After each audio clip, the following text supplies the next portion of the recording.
funny because you asked me, am I ready? I think the Bible, I know it says be ready in season and out of season. I think it's important for us to always be prepared to give a word, but also to receive a word. You were saying a little while ago, you were speaking in terms of introduction, in terms of like, if you don't know the language, how can you relate to the child, to the young person? But I think it's really pertinent right now for us as adults to be able to have them relate to us as well. Because oftentimes as adults, we close ourselves down to, if you will, hearing a word from someone who hasn't learned enough, who hasn't grown enough, who's not old enough.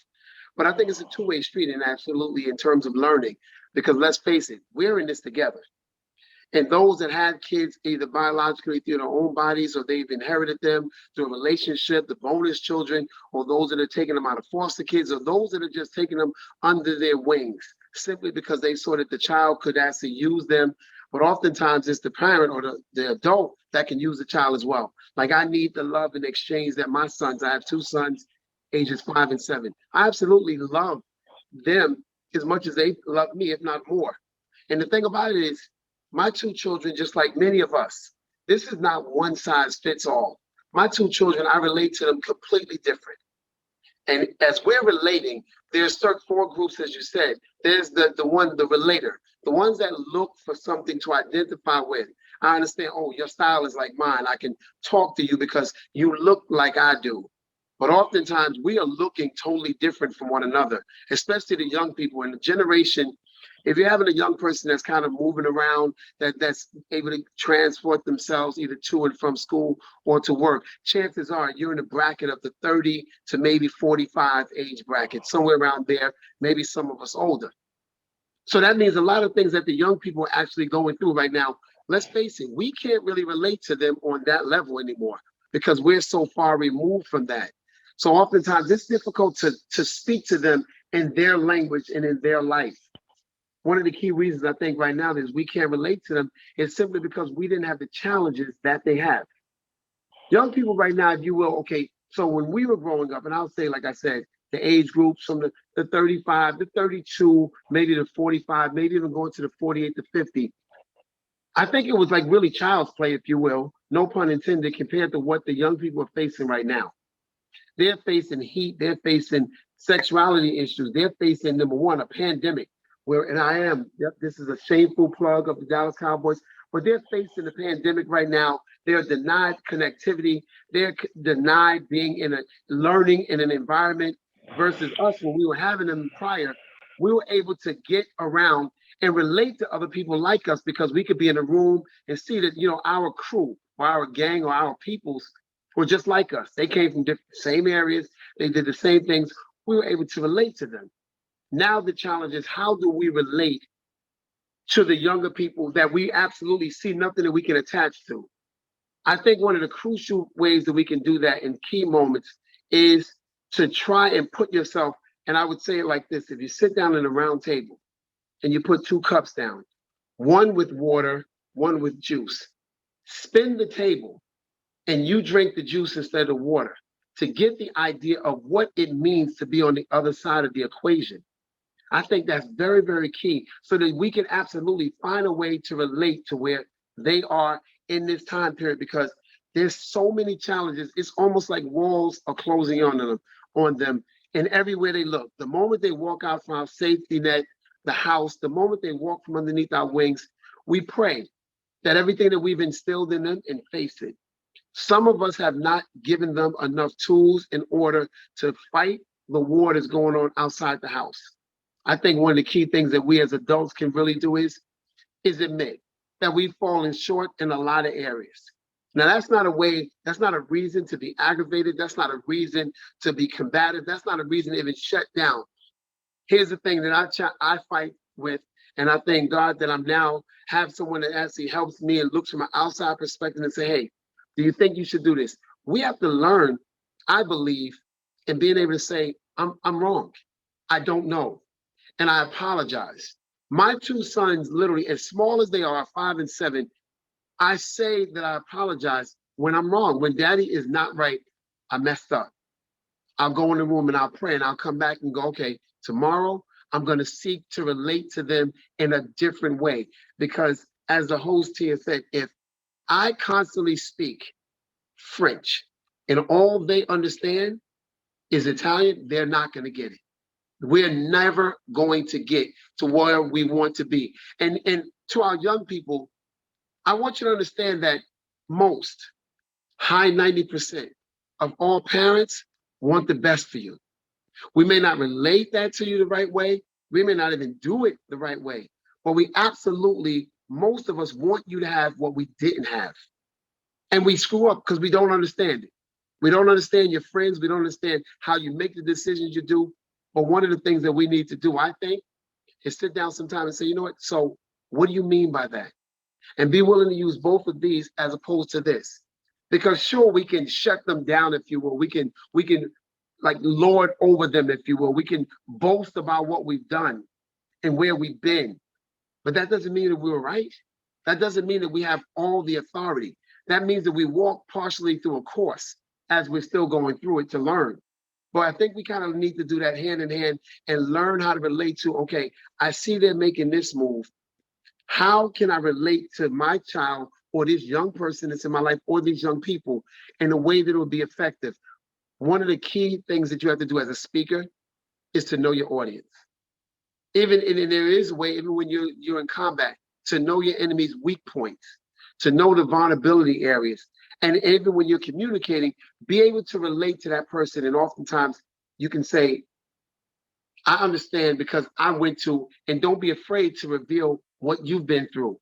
I mean, keep it to a point where you're not explicit, but certainly they need to understand that you can relate to what I'm going through. How do we do that? By giving examples. Young people have a keen sense to know when you are full of air and when you're not. And the moment, if you lose a young person and they feel like you can't relate and you're steady going, do this, do this, do that, you've lost them. They are going to close their ears. They will be combative. They will be obstinate. They will literally just, okay, sure. And the moment you say something, it goes right off because they're just not listening. They're just not listening. And like I said, and this is the funny part, my two children, my younger one is the socializer, which is another group. My older one is the one who'll stand back and just wait. So the socializer one that always wants to go out there and always wants to let you identify with this one and touch this one and be the life of the party. And that might be different from us as adults. We may not, in fact, know how to socialize like that. So we would stand off, and our child might be the one that wants to spread their wings, if you will, go into an environment or be very talkative. And I just want to be this. I just want to, and they don't say it like that, but they look like that. They express themselves like that. It's very, very important, I think, and critical right now for us to really pay attention and know who our child is and be able to use a network. I saw them when we were getting on. We have many experts. I mean, I was called a communicative expert. I'm going to say I'm a communicator in training because I don't think you can ever become a total expert at this. Why? Because life is changing. Life is constantly hitting us with different blows, and we have to duck some, get hit by some, trying to get back. And it's really just, it's crazy right now. There's 24 hours in a day, and for some reason, have anyone noticed that there's less time to do what we really want to do these days? Same 24 hours. But we cannot find the time. So the socializer wants to go out there and just be identifying. And when you're denied sociability, when you're denied that connectivity, that can cause a young person to become almost, I don't want to say introverted, but if I can't have that, I don't want anything.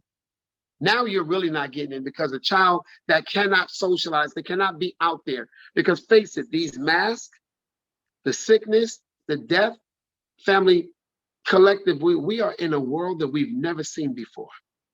And I want to say this, and you can put this in your back pocket, write this in your notes. This is the beginning. It's not going to get better, in my opinion. We're going to be challenged with many things in the coming days because this is right now revealing. So we have got to be able to recognize that if we have a socializer, find a way in order to socialize, to get them out, to get them expressive, to get them open. And if you, because a lot of us would rather stand back and go, okay, I understand, sure. And I'm not going to, this is not anything toward the men, but we as men, we will stand up and we feel as if we're not opening up and we're not being communicative, if we're not showing the vulnerability that we're men, that we don't do that. But oftentimes that socializer wants you to step right into it and talk to me, relate to me, socialize. Let's get out there and do things together. Talk, identifying, let's go to a basketball game. Let's go somewhere to where there's people. Put me in an environment to where I can thrive, because believe it or not, some people hate being alone, even young people. Some people need the connections. They need to socialize. That's when they kind of like, it's almost a seed when you put in water on it. It will blossom and it will bloom when it's in that right soil, when it's with people, it's around people. And it's important for us to get our children, our young people in those areas to where they can open up. See how they act around other people. Let them go to a movie with 3 or 4 of their friends. See what they do, how they move. I pay attention to my sons every single day, all of their movements. I don't lord over them, but I look at it as my job, my responsibility to get them to the highest level that they can be at while I'm here. So therefore, what I'm going to do is pay attention how they go to the playground, how they socialize with other kids, how they do whatever it is that they need to do, and I step back. So I let them operate in the world while I'm being very, very focused. So I let them do that. I make sure that no matter what, they have the freedom to be expressive, to be who they are. Which takes me to another point of a communicator is the thinker. A lot of parents, we think through situations now only because, let's be honest, because we made mistakes. We think through things now because we've hurt ourselves, because we've gotten hurt, we've been offended. We wind up having this, if you know what I mean, because we got into that. So now as we get older, we approach it from a different point of being very analytical. We think through a situation. Having a child that thinks through may not be so responsive. Doesn't mean they're not hearing. It just means that they just respond differently. First is here. Like I know as a man, I like to go inside of a quiet place first, think it through, and then come back because I don't want to say anything crazy. And especially if I've had a long day, let me just think for a minute. Versus my counterpart wants to talk. And I'm like, okay, give me a second. Give me a second. You can throw 50 things at me, but let me get on my A game before. It's the same thing with our young people.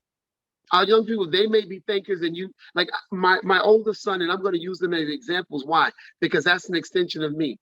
If I don't get it right, and this is to all of my parents, all of those that have children, if I don't get it right with those under my roof, how can I possibly affect and hope to infect someone under another roof? In other words, I've got to take care of home first. Unfortunately, they're the ones that's going to really get it. Because as dad is figuring it out, this fatherhood thing, this parent thing, as I'm figuring out this life thing, and how do I recalibrate now that I can't let you touch anything? We go to the supermarket, I can't even let you touch the shopping cart.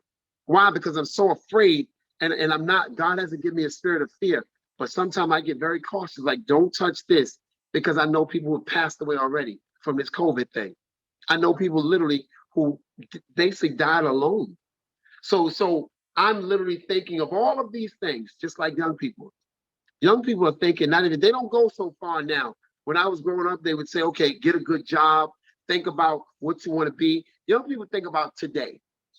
They think about today. I don't know many. Some of them do, because I also teach a financial class. Some of them think about tomorrow, but many of them just think about today.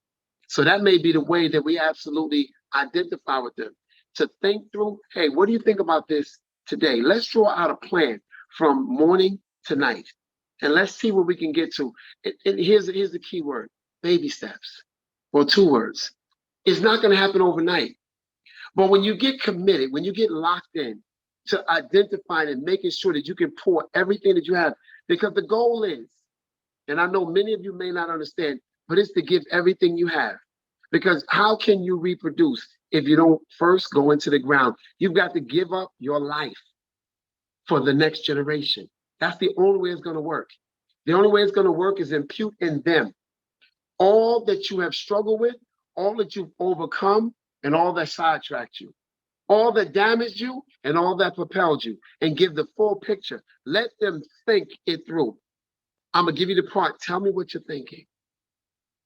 And so I'm hearing that you're saying this. Is that what you said?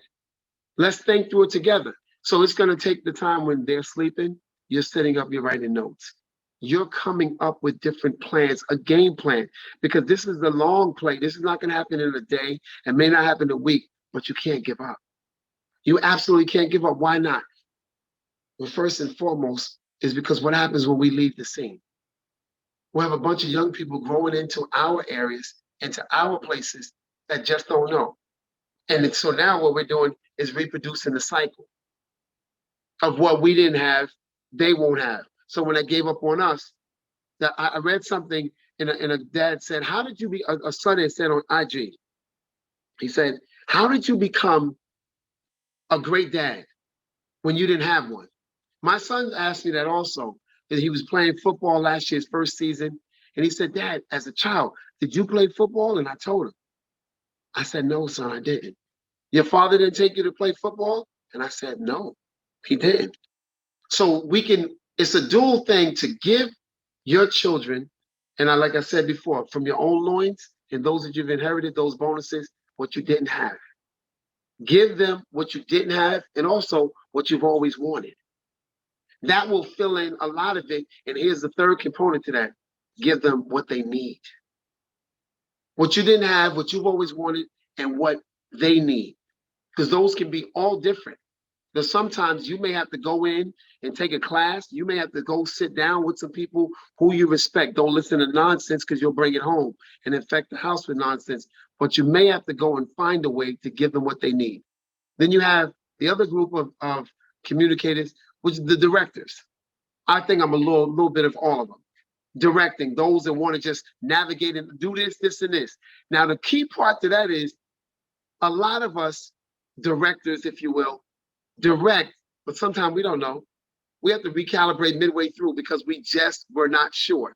We thought we knew, we think we got it, and we move. But the crucial point is to not stifle those directors, those that want to dictate and tell the scene, oh, no, you don't know. And I'm guilty of it. I'm guilty because, like I said, I will sometimes go, no, and we're going to do it this way.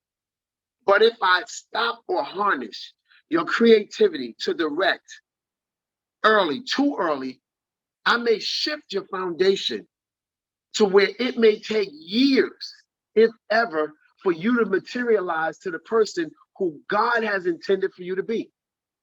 What am I saying? I may stop your growth.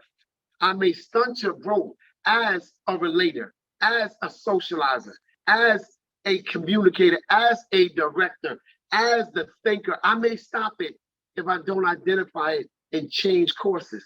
There's nothing wrong with changing the way you do things.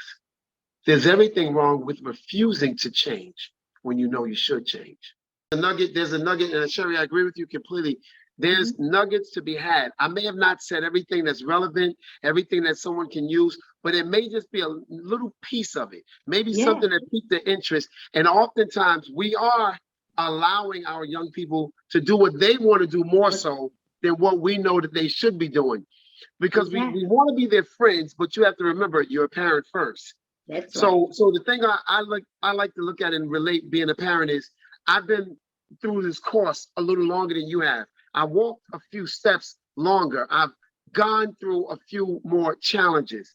It doesn't mean I'm better because I absolutely believe that my sons will be better. They're supposed to be better than me. Yes. However, if I never give them the foundation in order to platform, if you will, to propel them, then where are they? They're going to start at a subpar level, which is unfair to them. The pinnacle of love.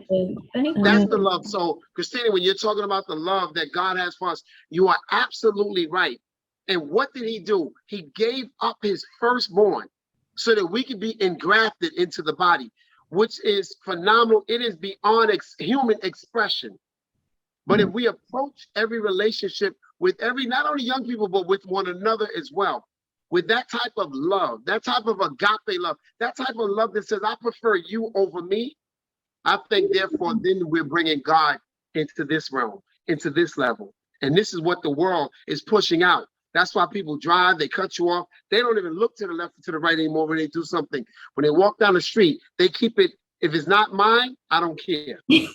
Love is going to cover a multitude of sin and everything else. It is the love to our young people. Amen. I appreciate you making that point. All right, Tim, thank you. Yes, and I agree 100%. And we could all get on the same level with love, meaning unconditional. Man, this world will be something else. It will call more people, what I'm saying, to be able to join together and, it'll be unity in the world for sure. All right, y'all. Everyone. Spending Again, time. my name is Giselle Kendrick, and I am a limited licensed social worker.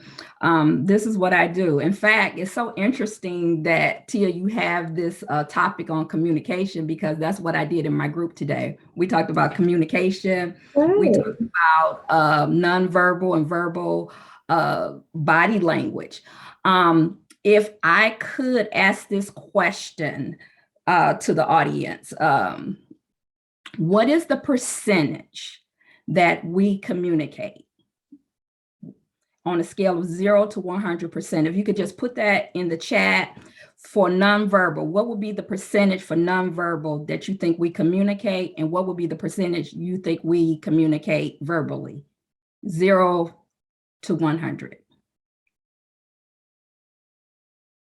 So I see someone put 100. Is that verbal? Is that nonverbal?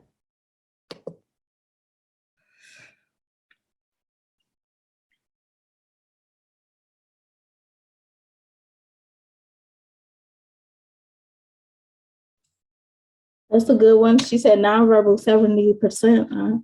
I agree with that, definitely. Nonverbal. So honest, and so if you're talking about from a verbal standpoint, what would be that percentage? So give me 2 percentages: nonverbal and verbal.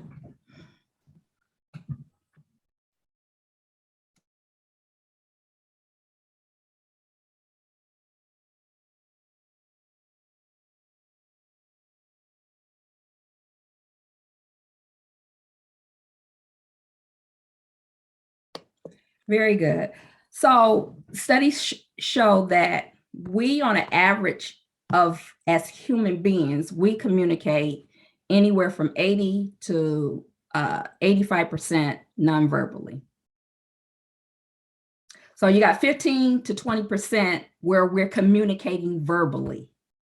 So through our body language and what we present and project, this is what people are reading. Parents and teens, this divide of communication. Parents may come and ask a child, well, what's wrong with you? And the child in their head, they're like, well, what do you mean what's wrong with me? I'm doing nothing. I'm sitting here playing my game. I'm watching TV. I'm sitting here having, but they fail to realize that it's the projection of their nonverbal communication. When I'm talking to my groups, and whether they realize it or not, because I work in a secular environment, I always ask them, how does your garden grow? What is it that you're putting in your garden? And I use that perspective because not only did I use that in my groups, but I also use that at home with my children. I literally put that on my refrigerator. How does your garden grow? Because that's where everything began. It began in the garden. There was a first act of communication in the garden between God and man, God and Adam. Even before Adam was even formed completely, the breath of Ruach, God began to breathe life into them. That was a nonverbal communication right there. And then man began to evolve. In the Bible, it talks about how Adam walked in the cool of day with the Lord. There was an active communication. And unfortunately, we have lost the act of bonding. God and man bonded in the garden. How does your garden grow? When you talk about man and woman, Adam named Eve. This is my wife. This is my woman. Pulled from the earth, from my rib. And so when you're talking about that, a lot of times we have our own experiences from how we were grown up. Communication first began in the womb. And so when you think about the child and the mother, that bonding period. So if someone is going through mental health, depression, and anxiety, and loneliness, and despair, that is what they're putting into the seed, the garden. You have all this despair, you have all this loneliness. And then on the flip side, you can also have joy and happiness and peace. This is the seed. And so when the child is born, that it lets you know what type of attachment and bond that child will have with that mother. And so first it begins there. T-Speak talked about the socializer. So I like to go back to that where you're dealing with extrovert and how people are communicating and how they are interacting with their environment. There's a theorist, his name was called Carl Jung, and he's the one really who came up with the theory of introvert and extrovert. And in the corporate America, we are still using that but with an extended form. It's really, if you had to put it in a nutshell, it's really dealing with how we interact with our environment. When you look at introverts, they have to pull away from their environment. They have to get an infilling, a refilling, so that they can be able to communicate back again in their environment. Extrovert feeds off to the external part of the environment. They need that energy. And so a lot of times as parents, we have to understand, how does our seed interact? How do they communicate? TC talked about, you got to know your audience. And even as parents, we have to understand that every child is going to be different in how they communicate. And then also how we communicate. A lot of times when we look at old traditions, and I don't think anything is wrong with how people raise their kids, but then to some degree, there got to a point where there was where abuse came into the equation. Everything we have to do has to come out of the heart of love.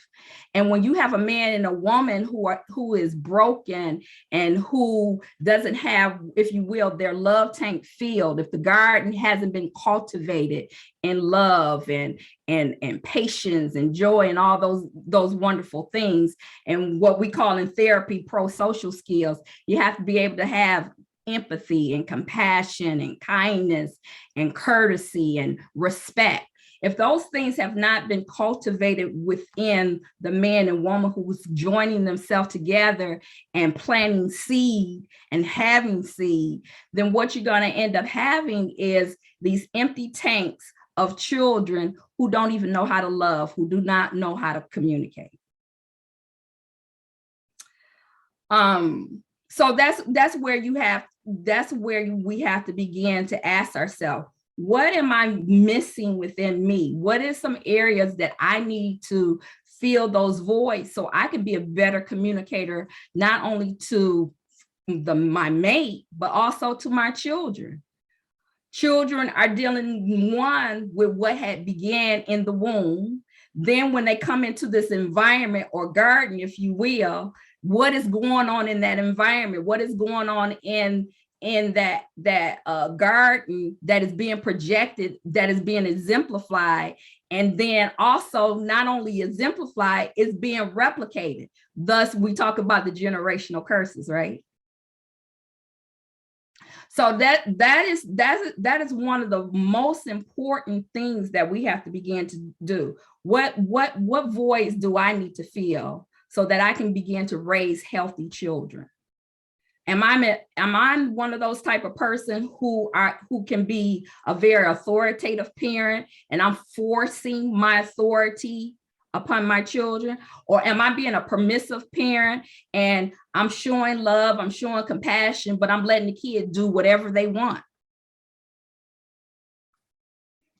Then you have to ask yourself, Are you that parent who is more of from a assertive standpoint? Okay, there's some balance. I can be authoritative, I can be permissive, but I'm going to show balance. I'm going to have to show some structure within the family dynamics. And if we do not begin at the inception of grounding, where we're allowing the structure and we having proper boundaries and we're enforcing them consistently, that is the most important thing right now, is consistency. Because kids sometimes have a habit and you'll say, no, we're not going to do this. We're not going to do X, Y, and Z. And then come, Mom, Dad, can I do this? Mom, Dad, can I? About the same thing. And then some parents, because of life and exhaustion and not getting that in feeling, they come back and say, okay, go ahead and do whatever you want. But then fail to realize these are the people that you are creating. And then then they leave your house and they go out and create this disaster that you have created, right? And so the thing about it is that as parents, we have to make sure that we are structured in our lives, that we're going out and we get in the self-care that we need, and then also having that support system. I love the dynamics of the Bible because God created tribes. What tribe do you belong to? That's what we need to ask. Who you belong to in this time of season? Even when the Israelites traveled, they traveled in tribes and in a cross formation. They were always walking in alignment with the blood. So my thing is, who are you accountable to? Where's the wise counsel? The Bible talks about there is safety in a multitude of counsel. Who are you accountable to? Because now the kids are watching, even when you don't think they're watching, they're watching. So what example are you setting forth? And even the Bible talks about know who you're laboring amongst. You have children growing up in your household and we're buying all these expensive toys, we're buying these expensive phones.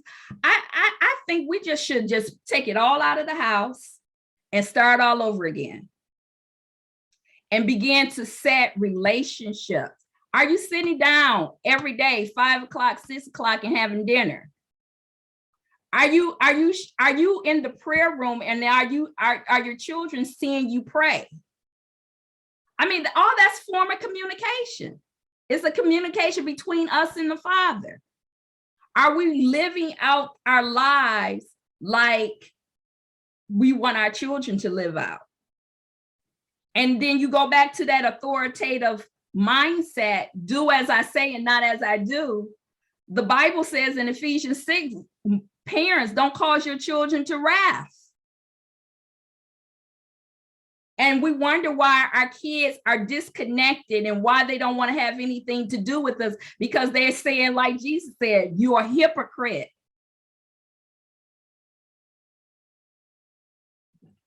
So I want to touch some bases because Tia, where am I at? I'm good on time. Yeah, we got about 5 more minutes and then we're going to hit Q&A. Yeah, go ahead, go for it. Cool beans. So this is one thing that I wanted to say about communication. Communication is an expression of selfless love. It is an exchange of love. And so we're not operating and communicating in love, then we do our children and ourselves and our household a disservice. There has to be a even exchange. And when with your children, you have to understand that your children have a voice. Even though you are the parent, the children still have a voice. We're supposed to replicate what God the Father has done, right? And he gives us a voice. He gives us a choice. But you also have to set boundaries. And all throughout the Bible, there are boundaries. Even the ocean and the earth, it has boundaries. And so we have to set up proper boundaries. I want to go over mental health real quickly, if I will. You know, when you are looking and dealing with your children, mental health is very, very important. It's like the fruit of the spirit. There's so many different dynamics of it. If you're noticing that your children are sleeping too much, or if they're spending too much time on video games, and then dealing with that phone aspect of that, we as parents have to begin to create those boundaries where, okay, there's going to be family time, there's going to be time of communication. When my children were younger, I used to let them come. My bedroom was like an open door. They would come in and I would talk about my children, about everything.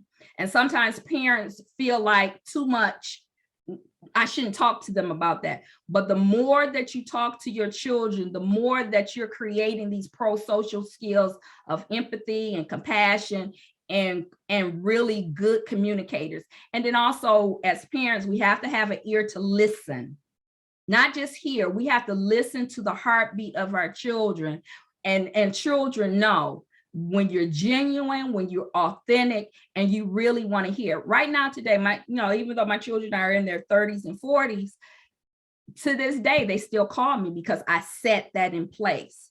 So whatever you start is what you're gonna finish with. The Bible says, raise your children in the way that they should go, and they should not depart from it. So my question is, how are you cultivating that environment, that garden, and that household is going to dictate how your children are going to respond to you? Me and my mom have problems with communication a lot some of the times, and the way that we discuss it is that, like, if we're both heated in the moment, like we both, one of us ends up getting to our senses, like, you know what, we need to calm down, we'll come and talk about this later. Give each other time to cool off, come back. We try to see each other's from different point of views, our different point of views, because some of the times when I explain something to her, she sees it a different way that I see it, and then it gets so confusing, and then we go down this whole entire spiral, which doesn't end up working out. So tell me this. So how you said, like, you're trying to get her to see your point of view. So what's your tactics that you use to kind of get her to see your point of view? So we'll learn, because the parents want to know. Yeah. What I at least try to do is, like, I think we're seeing it from a different point of view. So this is what I'm saying. Okay. Talking about, like, a certain joke, and she's like, oh, that joke, like, it kind of got off on the wrong foot. I'm like, oh no, this is what I meant by the joke. She'll come to me saying what she doesn't understand, and then I would respond with what I'm trying to say. Love it. So that's the part that we're talking about, like the language, right? Terminology is a big thing. You really don't know how to communicate or use the same words. Like I was telling Mia, what did I tell you the other day? I said, he's trying to cap on you. She's like, this cap has two different meanings. I don't know what you're talking about. I was like, what you mean? I said, cap mean like you're talking about him, like you're telling them like something. No, cap is like higher than that or something. She said, no, I'm like, oh, so Cap is lying. Oh, cap is lying. Yeah, see, that's what I'm talking about. It's just something that we need a book. Can I ask Christina?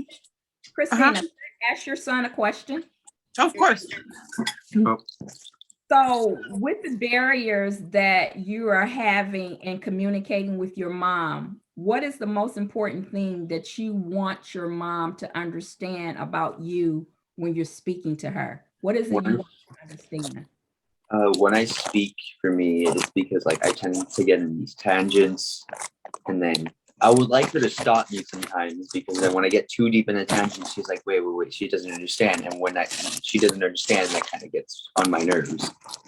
The thing is, like, oh, wait, can you repeat that again? Because I didn't catch it the first time. So it sounds like you are already doing some reflective listening. You want your mom to be reflective of what you're saying, and so that you can get the understanding. So that's pretty good. So do you guys have like safe words or safe timeouts where, okay, if it gets too heated and too intense in the conversation, you guys know and recognize when to Yes, we do. We like tend to like wait. This is getting like too heated. We should probably take a break and then we'll come back in 15, 20 minutes and talk about it again. See if we can get our points out. I love it. I think one of the most important things when we're communicating, whether it is parent to child or, significant other, is that we learn to recognize the body language, because the body language says a lot.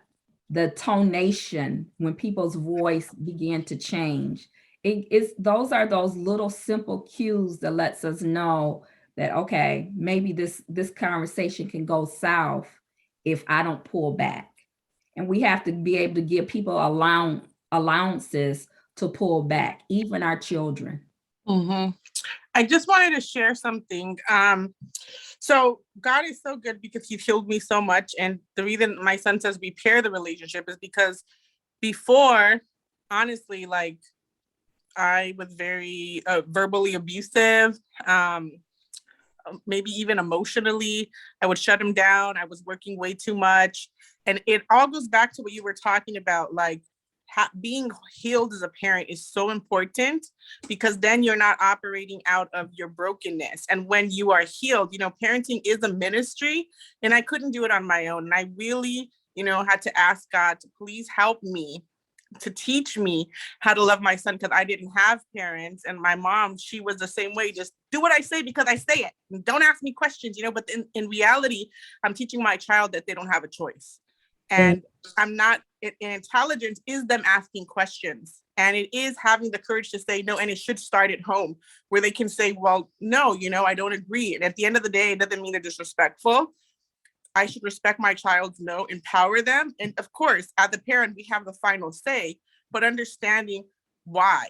And God has helped me to do that, because he will help me to deal with my own feelings, and that I don't have to be afraid of them.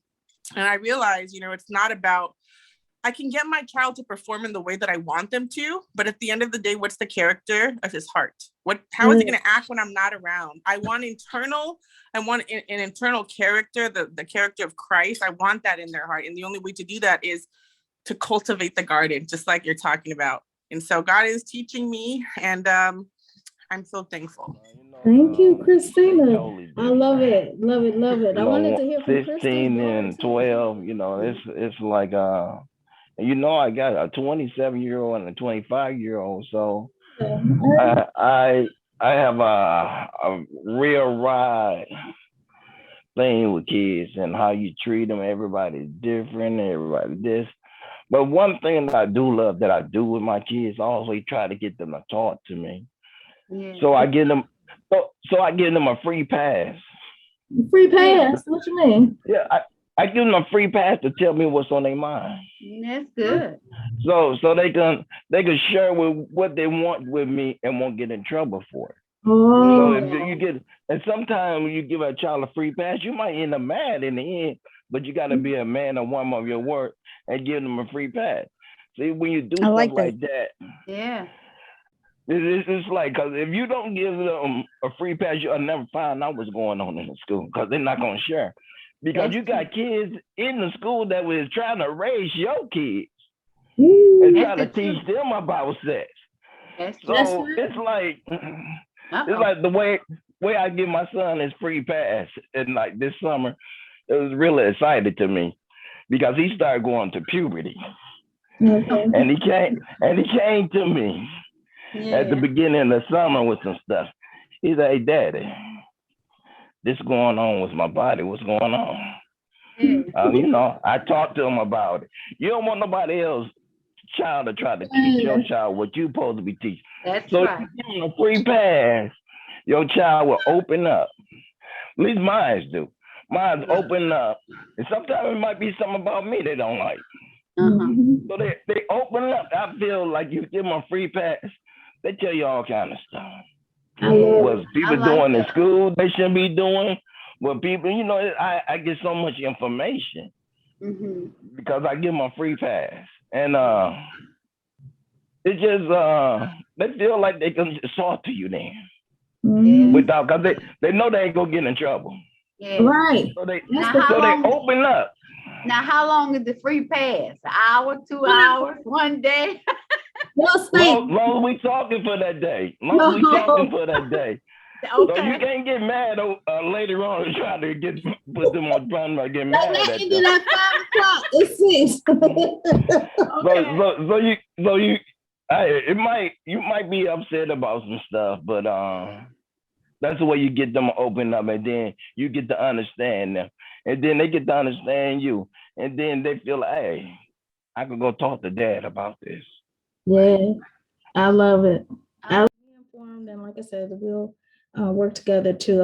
I want this to be something that we can continuously do for teens. I want outings. I want, us to have this whole COVID thing kind of slows up, and we can during the summer anyway, have outings with parents and teens, so it can kind of grow from there. I do believe that communication, teens, if you don't know yet, is going to be your greatest asset to life. Regardless if you listen to us now or later, it doesn't really matter. You're going to soon know how important it is. Reading, can I say that again? Reading is very, very important. Even if it's just a TikTok, you know what I used to do with my daughter, and I still have her do it sometimes, is put the captions on when you're watching the movie. Because believe it or not, you're reading while you're watching. And thus the speed of it that's going, it actually helps you to become a speed reader. When you get to college, if you're going to college, that's going to help you, because it's like 7 classes with like, want to say 500 to 600 pages of book. You have like 2 or 3 books per class. It's going to be essential to read. It's going to be essential to learn how to communicate. When you're in those classes, you're going to be standing up, talking to people that you do not know, to your professor, because you have questions that you don't understand. Half of them are like monotone, so you'll be like knocked out in class, like, I don't know what he's just said. So you're going to have to be able to communicate, like, what did you say today? I need to know. I need to know where we at today, because I missed all that. So definitely learn to read, okay? Even if it's comic books, I don't care. I have my daughter, I take her phone around 6 to 7. I don't care what you do. Read something, pick up a book, tell me about it. Give me a summary. I don't care if it's just 1 page, like tell me what it was about. So just keep that in mind, and that'll get you more money, okay? If all of us, if you're like us, you like money, right? You like to buy nice things. You like new shoes. You like nice clothes for the women or girls, teens. You like makeup. That costs. And listen, when y'all get out of our house, we will not be continually giving you allowance. Okay, that's not gonna happen. So just keep that in mind, okay?